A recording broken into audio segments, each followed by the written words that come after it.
Profetas y Reyes, capítulo 28. Ezequías. En agudo contraste con el gobierno temerario de Acaz, se destacó la reforma realizada durante el próspero reinado de su hijo Ezequías, quien subió al trono resuelto a hacer cuanto estuviese en su poder para salvar a Judá de la suerte que iba cayendo sobre el reino septentrional. Los mensajes de los profetas no aprobaban las medidas a medias. Únicamente por medio de una reforma decidida podían evitarse los castigos con que el pueblo estaba amenazado. En esa crisis, Ezequías demostró ser el hombre oportuno. Apenas hubo ascendido al trono, empezó a hacer planes y a ejecutarlos. Primero dedicó su atención a restaurar los servicios del templo durante tanto tiempo descuidados, y para esta obra solicitó fervorosamente la cooperación de un grupo de sacerdotes y levitas que habían permanecido fieles a su sagrada vocación.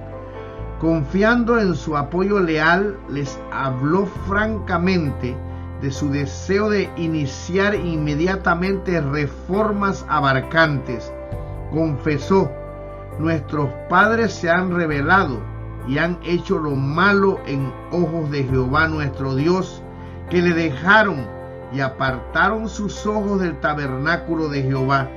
Ahora pues, yo he determinado hacer alianza con Jehová, el Dios de Israel, para que aparte de nosotros la ira de su furor. Segunda de Crónicas, capítulo 29, versículo 6 y versículo 10. En pocas y bien escogidas palabras, el rey reseñó la situación que estaban arrostrando: el templo cerrado y la cesación de todos los servicios que se realizaban antes en sus dependencias, la flagrante idolatría que se practicaba en las calles de la ciudad y por todo el reino, la apostasía de las multitudes que podrían haber quedado fieles a Dios si los dirigentes de Judá les hubiesen dado un buen ejemplo, así como la decadencia del reino y la pérdida de prestigio en la estima de las naciones circundantes. El reino septentrional se estaba desmoronando rápidamente. Muchos perecían por la espada. Una multitud había sido ya llevada cautiva. Pronto Israel iba a caer completamente en manos de los asirios y sufrir una ruina completa. Y esta suerte incumbiría seguramente a Judá también, a menos que Dios obrase poderosamente por medio de sus representantes escogidos. Ezequías solicitó directamente a los sacerdotes que se uniesen con él para realizar las reformas necesarias. Los exhortó: hijos míos, no os engañéis ahora, porque Jehová os ha escogido a vosotros para que estéis delante de él y le sirváis y seáis sus ministros y le queméis perfume. Santificaos ahora y santificaréis la casa de Jehová, el Dios de vuestros padres. Era un tiempo en el cual había que obrar prestamente. Los sacerdotes comenzaron enseguida. Solicitaron la cooperación de otros miembros de sus filas que no habían estado presentes durante esa conferencia e iniciaron de todo corazón la obra de limpiar y santificar el templo. Debido a los años de profanación y negligencia, esto fue acompañado de muchas dificultades, pero los sacerdotes y los levitas trabajaron incansablemente y en un tiempo notablemente corto pudieron comunicar que su tarea había terminado. Las puertas del templo habían sido reparadas y estaban abiertas. Los vasos sagrados habían sido reunidos y puestos en sus lugares, y todo estaba listo para restablecer los servicios del santuario. En el primer servicio que se celebró, los gobernantes de la ciudad se unieron al rey Ezequías y a los sacerdotes y levitas para pedir perdón por los pecados de la nación. Se pusieron sobre el altar ofrendas por el pecado para reconciliar a todo Israel. Y como acabaron de ofrecer, inclinóse el rey y todos los que con él estaban y adoraron. Nuevamente repercutieron en los atrios del templo las palabras de alabanza y oración. Se cantaban con gozo los himnos de David y de Asaf, mientras los adoradores reconocían que se los estaba librando de la servidumbre del pecado y la apostasía. Y alegróse Ezequías y todo el pueblo de que Dios hubiese preparado el pueblo, porque la cosa fue prestamente hecha. Dios había preparado en verdad el corazón de los hombres principales de Judá para que encabezaran un decidido movimiento de reforma a fin de detener la marea de la apostasía. Por medio de sus profetas había enviado a su pueblo escogido mensaje tras mensaje de súplica ferviente, mensajes que habían sido despreciados y rechazados por las 10 tribus del reino de Israel, ahora entregadas al enemigo. Pero en Judá quedaba un buen remanente, y a este residuo continuaron dirigiendo su súplica a los profetas. Oigamos a Isaías instarlo: convertíos aquel contra quien los hijos de Israel profundamente se rebelaron. Isaías 31, versículo 6. Escuchemos a Miqueas declarar con confianza: yo empero a Jehová esperaré al Dios de mi salud, el Dios mío me oirá. Tú, enemiga mía, tú te huelgues de mí, porque aunque caí, he de levantarme, aunque more en tinieblas, Jehová será mi luz. La ira de Jehová soportaré, porque pequé contra él, hasta que juzgue mi causa y haga mi juicio. Él me sacará a luz, veré su justicia. Miqueas capítulo 7, versículos 7 al 9. Estos mensajes y otros parecidos revelaban cuán dispuesto estaba Dios a perdonar y aceptar a aquellos que se tornasen a Él con firme propósito en el corazón, y habían influido esperanza a muchas almas desfallecientes durante los años de oscuridad, mientras las puertas del templo permanecían cerradas.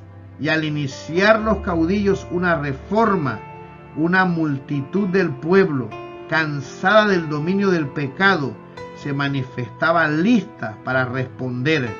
Los que entraron en los atrios del templo en busca de perdón y para renovar sus votos de lealtad a Jehová fueron admirablemente alentados por las porciones proféticas de las Escrituras. Las solemnes amonestaciones dirigidas contra la idolatría por Moisés a oídos de todo Israel fueron acompañadas de profecías referentes a cuán dispuesto estaba Dios a oír y perdonar a los que en tiempo de apostasía le buscasen de todo corazón. Moisés había dicho: si te volvieres a Jehová tu Dios y oyeres su voz, porque Dios misericordioso es Jehová tu Dios, no te dejará ni te destruirá, ni se olvidará del pacto de tus padres que les juró. Deuteronomio capítulo 4, versículos 30 y 31. Y en la oración profética que elevara al decir el templo cuyos servicios Ezequías y sus asociados estaban restableciendo, Salomón se había expresado así: cuando tu pueblo Israel hubiere caído delante de sus enemigos por haber pecado contra ti, y a ti se volvieren y confesaren tu nombre, y oraren y te rogaren y suplicaren en esta casa, óyelos tú en los cielos y perdona el pecado de tu pueblo Israel. Primera de Reyes capítulo 8, versículos 33 y 34. Esta oración había recibido el sello de la aprobación divina, porque a su conclusión descendió fuego del cielo para consumir el holocausto y los sacrificios, y la gloria del Señor llenó el templo. Segunda de Crónicas capítulo 7, versículo 1. Y de noche el Señor apareció a Salomón para decirle que su oración había sido oída y que su misericordia se manifestaría hacia los que le adoraran allí.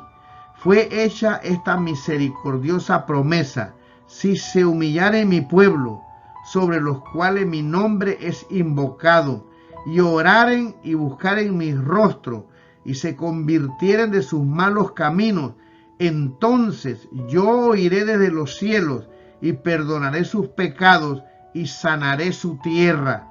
Segunda de Crónicas capítulo 7, versículo 14.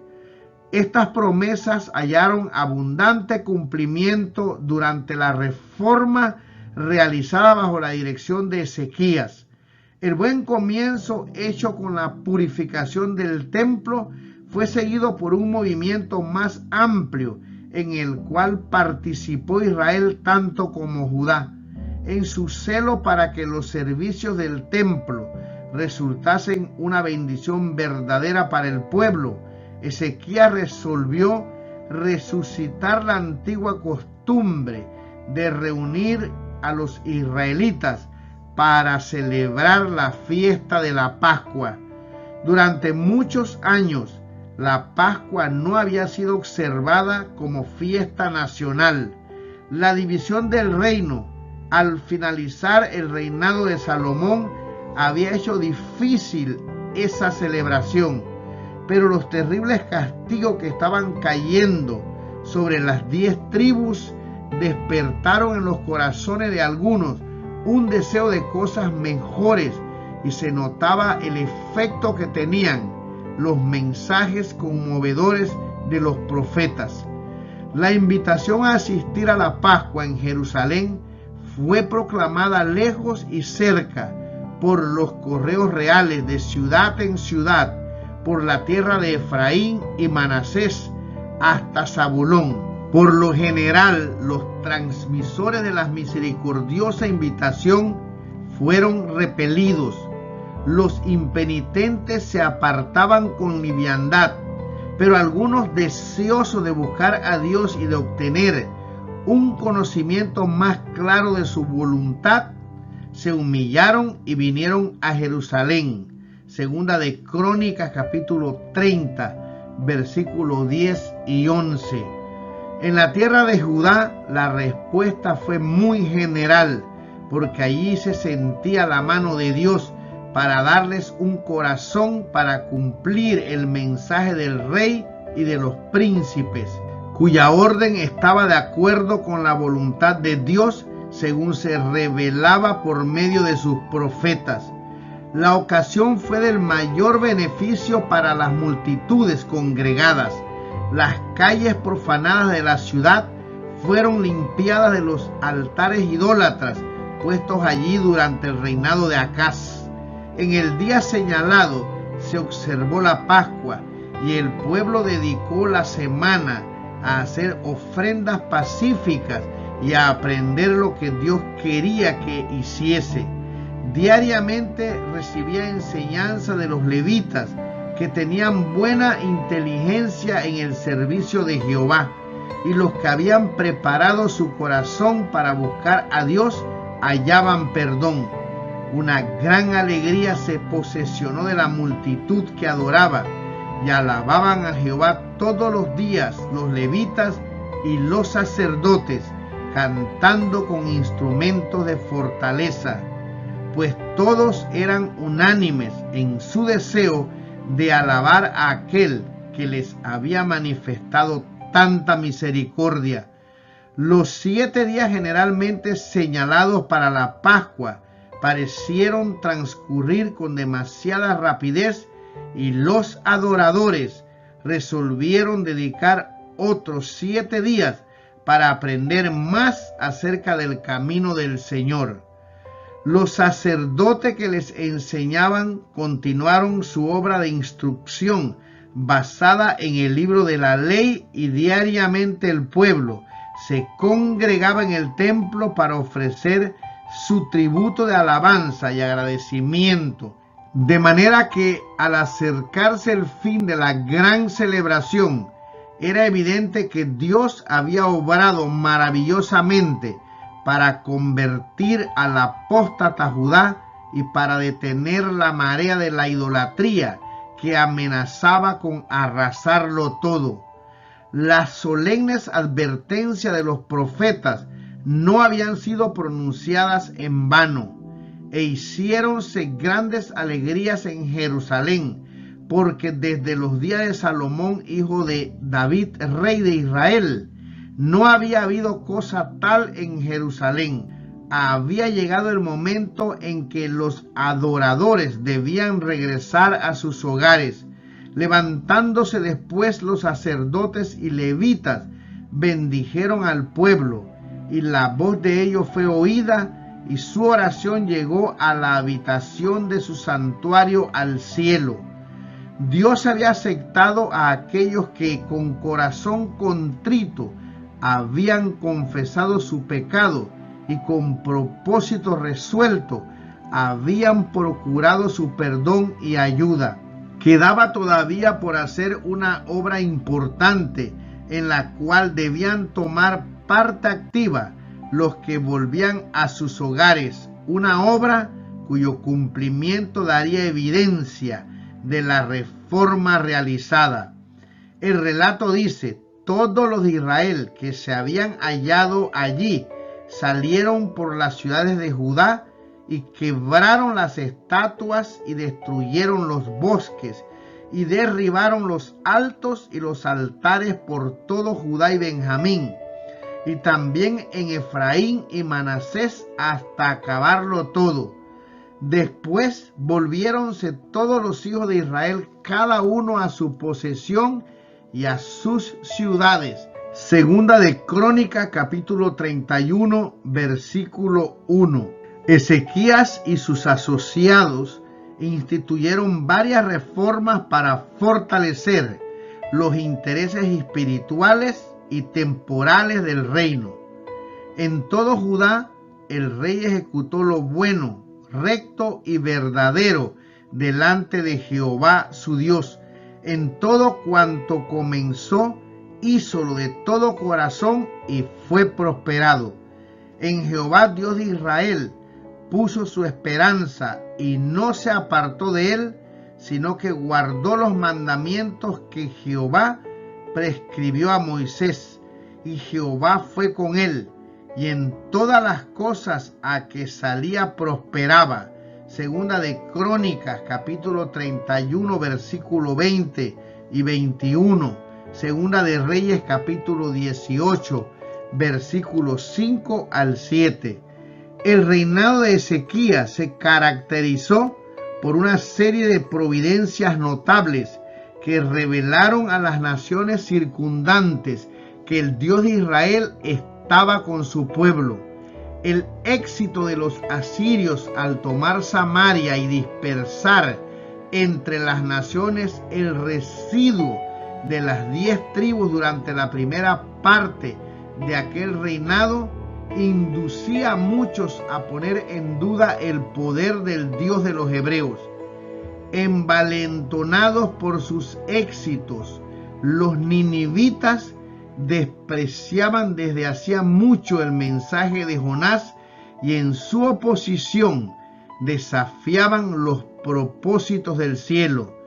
Pocos años después que cayera Samaria, Los ejércitos victoriosos volvieron a aparecer en Palestina, esta vez para dirigir sus fuerzas contra las ciudades amuralladas de Judá, y tuvieron cierta medida de éxito, pero se retiraron por una temporada debido a dificultades que se levantaron en otras partes de su reino.